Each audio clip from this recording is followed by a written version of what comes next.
নমস্কার বন্ধুরা, পূজা kitchen with village ফুডে আমার সকল বন্ধুদের জানাই অনেক অনেক স্বাগত। আজকে আমি শিম দিয়ে একদম নতুন একটা রেসিপি শেয়ার করব। তার জন্য দেখুন বেশ কিছু টাটকা দেখে শিম এখানে নিয়ে নিয়েছি। এবার এই শিমগুলোকে কেটে নেব।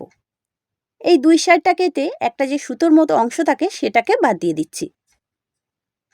দিয়ে শিমের মধ্যে কিন্তু অনেক সময় পোকা থাকে, তাই এই শিমটাকে আমি মাঝখান দিয়ে একটু চিড়ে দেব। খুব বেশি নয়, একদম হালকা করে। এই দেখুন, তাহলে কি হবে, ভেতরে যদি পোকা থাকে সেগুলো কিন্তু বোঝা যাবে। আর শিমগুলোকে আজকে আমি গোটায় রাখবো, আপনারা চাইলে কিন্তু কেটেও নিতে পারে। দেখুন, আবারও কিন্তু ওই একইভাবে শিমগুলোকে আমি কেটে নিচ্ছি। দুই সাইডটা কেটে মাঝখানটা শুধু একটু চিড়ে দিচ্ছি। আর এইভাবে সব শিমগুলোকে কেটে ভালো করে ধুয়ে নিচ্ছি। সব শিমগুলোকে একইভাবে কেটে নিয়েছি, ভালো করে জল দিয়ে পরিষ্কার করে ধুয়েও নিয়েছি। ওর সাথে দুটো আলু নিয়েছি, আলুগুলোকেও ধুয়ে নিয়েছি। এবার এই আলুগুলোকে দুই ভাগে ভাগ করে কেটে নেব। আজকে রান্নাটায় আমি আলু দেব, তবে একদম অন্য পদ্ধতিতে। আপনারা চাইলে আলু ছাড়াও কিন্তু এই রান্নাটা করে নিতে পারেন, আর আলুর পরিমাণটা বাড়িয়ে বা কমিয়ে নেবেন। দেখুন, আলুগুলোকে এরকম দুই ভাগে ভাগ করে কেটে নিচ্ছি।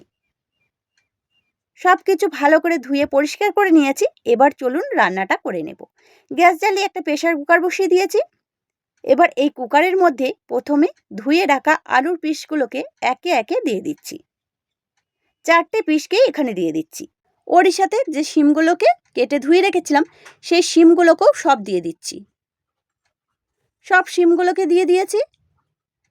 এবার ওর সাথে দিয়ে দেব অল্প কিছু মটরশুঁটি, তবে গোটা গোটা, এগুলো কিন্তু আমি ছাড়াইনি। খুব ভালো করে জল দিয়ে পরিষ্কার করে ধুয়ে নিয়েছি। অল্প একটু এখানে দিয়ে দিচ্ছি। এবার দিয়ে দিচ্ছি দুটো মিডিয়াম সাইজের টমেটো। টমেটোগুলোকে গোটায় গোটায় এখানে দিয়ে দিচ্ছি। এবার দিয়ে দেব অল্প সামান্য একটু লবণ, আর দিয়ে দেব অল্প একটু হলুদের গুঁড়ো। খুব বেশি নয়, অল্প একটু দিলেই কিন্তু হয়ে যাবে। দিয়ে দেব সর্ষের তেল, 1 চামচ মতো দিয়ে দিচ্ছি। এবার ছোট বাটির 1 বাটি মতো জল এখানে দিয়ে দিচ্ছি। খুব বেশি কিন্তু দিতে হবে না, অল্প একটু দিলেই হয়ে যাবে। প্রেসার কুকারে ঢাকনাটাকে লাগিয়ে মিডিয়াম ফ্লেমে রেখে একটা সিটি দিয়ে নেব। ততক্ষণে আমি একটা মশলা তৈরি করে নেব। তার জন্য শিলপাটা নিয়ে নিয়েছি। এর মধ্যে নিয়ে নিচ্ছি অল্প একটু আদা, আর দিয়ে দিচ্ছি দুটো মতো কাঁচা লঙ্কা। এখানে আমি কাঁচা লঙ্কার ঝালটাই ব্যবহার করব, তাই একটু বেশি করেই দিলাম। আপনারা কিন্তু ঝালটা একটু কম বেশি করে নেবেন। দিয়ে দিচ্ছি একদম টাটকা দেখে কিছু ধনেপাতা। এবার এই সব কিছুকে একসাথে একটু বেটে নেব, তবে একদম মিহি করে নয়, একটু থেতো করে নেব, তাহলে ফ্লেভারটা খুব সুন্দর আসবে। তবে আপনারা চাইলে কিন্তু এই সব কিছু একসাথে মিক্সির মধ্যে দিয়ে একটু পেস্ট করে নিতে পারেন, তবে একদম মিহি করে করবেন না, একটু দানা দানা ভাব রেখে করে নেবেন, তাহলে কিন্তু ফ্লেভারটা খুব সুন্দরভাবে পাওয়া যাবে। দেখুন, সব কিছু একসাথে আমি থেতো করে নিয়েছি, ঠিক এরকম করেই করে নেওয়ার চেষ্টা করবেন। এবার এগুলোকে একটা বাটির মধ্যে তুলে নিচ্ছি। এদিকে একটা সিটি হয়ে গেছে, প্রেসার কুকারটাকে নামিয়ে নিচ্ছি। প্রেসার কুকারটা নামিয়ে নিয়েছি, একটু ঠান্ডাও হয়ে গেছে। এবার ঢাকনাটা খুলে দিচ্ছি। দেখুন, এগুলো কিন্তু সিদ্ধ হয়ে অনেকটা কমে গেছে।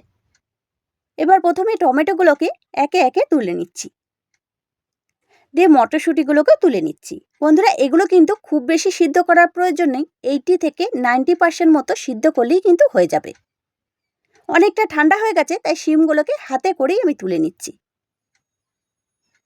আলুগুলোও কিন্তু আমি প্রায় 80% মতো সিদ্ধ করে নিয়েছি। এবার একে একে আলুর পিসগুলোকেও সব তুলে নিচ্ছি, দিয়ে এগুলোকে একটু ভালো করে ঠান্ডা করে নেব। আর এই বাড়তি জলটা কিন্তু আমি ফেলে দেব না, এটা রান্নার কিন্তু কাজে লাগিয়ে দেব। আলুগুলোকে একটু ঠান্ডা করে নিয়েছি। এবার আলুর ওপরের খোসাগুলোকে তুলে ফেলে দিচ্ছি।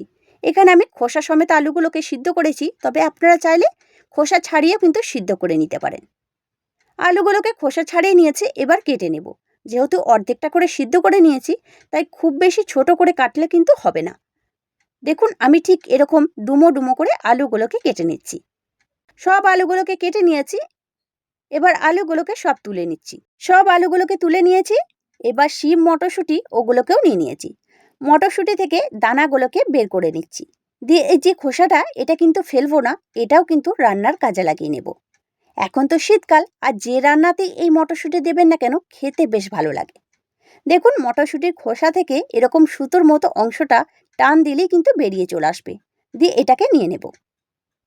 মটরশুঁটির খোসা দিয়েও কিন্তু অনেক রেসিপি হয়, আপনারা দেখতে চাইলে আমাকে কিন্তু কমেন্টে জানাতে পারেন। সব মটরশুঁটির খোসা থেকে একইভাবে এই সুতোর মতো অংশটাকে বের করে নিচ্ছি। দিয়ে মটরশুঁটিগুলোকে একটা বাটির মধ্যে তুলে নিচ্ছি। এবার এগুলোকে সব বেটে নেব।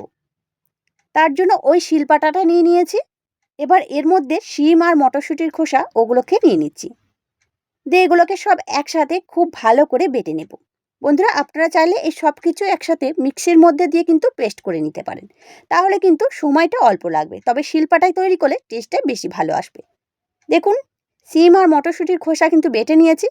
এবার যে টমেটো দুটোকে সিদ্ধ করে নিয়েছিলাম, সেই টমেটোগুলো থেকে খোসাটাকে বাদ দিয়ে এই যে মুখের একটু শক্ত অংশ এটাকে বাদ দিয়ে ভালো করে বেটে নেব।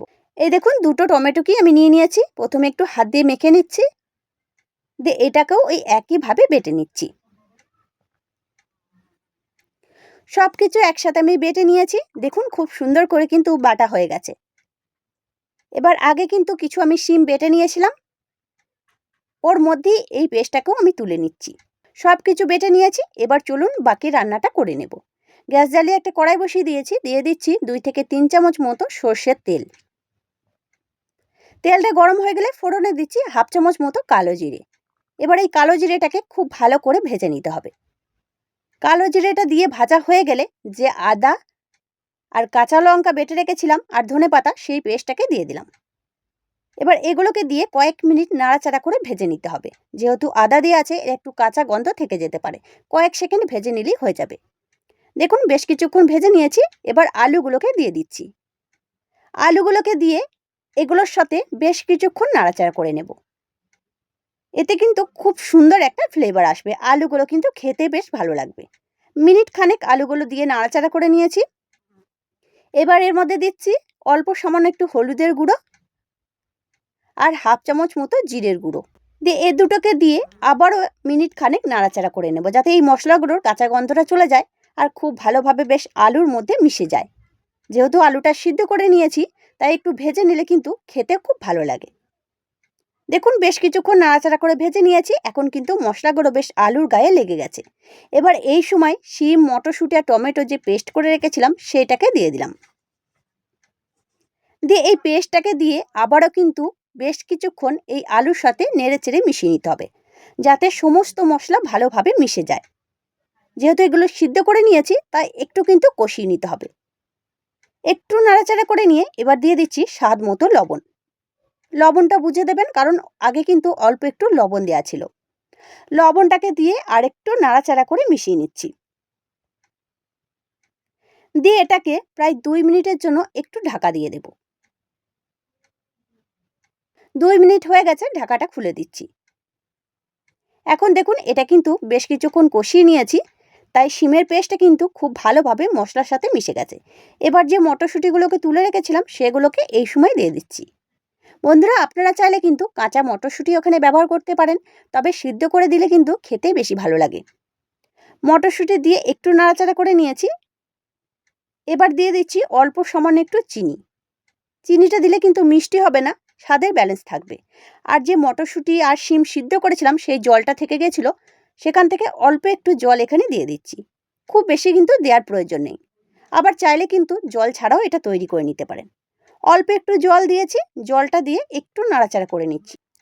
দিয়ে এটাকে প্রায় 2 মিনিটের জন্য একটু ঢাকা দিয়ে ফুটিয়ে নেব। ততক্ষণ একটা মশলা তৈরি করে নেব। গ্যাস জ্বালিয়ে একটা তড়কা প্যান বসিয়ে দিয়েছি। এবার এর মধ্যে দিয়ে দিচ্ছি 2টো মতো শুকনো লঙ্কা আর হাফ চামচ মতো পাঁচফোড়ন।